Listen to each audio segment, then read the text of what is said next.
સુરતના કીમ ગ્રામ્ય પોલીસ મથકમાં દાખલ હની ટ્રેપના કેસમાં અસલી પોલીસ અધિકારી સહિત 2 લોકોને ગુજરાત એન્ટી કરપ્શન બ્યુરો દ્વારા ધરપકડ કરવામાં આવી છે. આ કેસમાં નકલી પોલીસ બની ઠગાઈ કરવાના ગુનામાં આરોપીઓએ પોલીસ અધિકારી સાથે મળીને એક ખેલ રચ્યો હતો.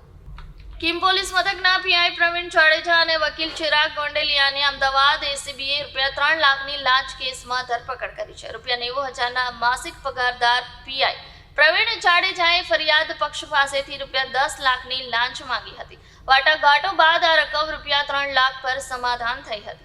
ફરિયાદ પક્ષ લાંચ આપવા માંગતા ન હોવાથી તેમણે અમદાવાદ એસીબીનો સંપર્ક કર્યો હતો. એસીબીએ પછી ટ્રેપ ગોઠવી અને મધ્યસ્થ બનેલા વકીલ સહિત પીઆઈને ₹3 લાખની લાંચ લેતા ઝડપી પાડ્યા હતા. આ ઘટનાની વધુ તપાસ હવે સુરત એસીબી એકમને સોંપવામાં આવી છે.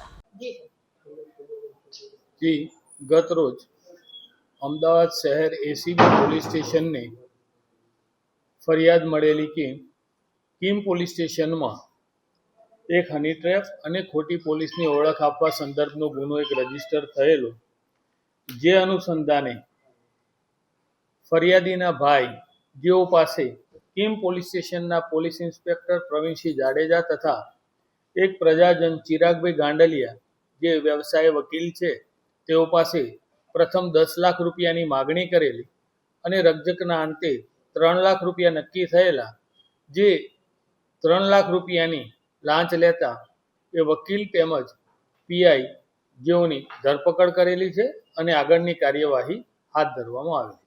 સર, આ લાંચ શા માટે માંગવામાં આવી હતી અને આખી ડીલ શું હતી? મતલબ જે ગુનો દાખલ થયેલો હતો રૂરલ પોલીસ સ્ટેશનમાં, એ ગુનાના કામે કલમો ઘટાડવી, આરોપીની હેરાનગતિ ન થાય, આ મુજબની જે મદદગારી કરવા એના આવેજ પેટે આ 10 લાખ માંગેલા અને 3 લાખ સ્વીકારેલા. વકીલ એ મિડલમેનની ભૂમિકામાં હતા અને એ પીઆઈ તરફે એમણે ટૂંકમાં જે રકમ નક્કી થઈ એમાં એમનો રોલ હતો. સર, કેસ કયો હતો? કયા કેસમાં? કેસ એક હની ટ્રેપ અને ખોટી પોલીસની ઓળખ આપવાનો એ ફરિયાદીને ભાઈ વિરુદ્ધમાં એવો આક્ષેપવાળો ગુનો દાખલ થયેલો હતો, એનો ગુનો.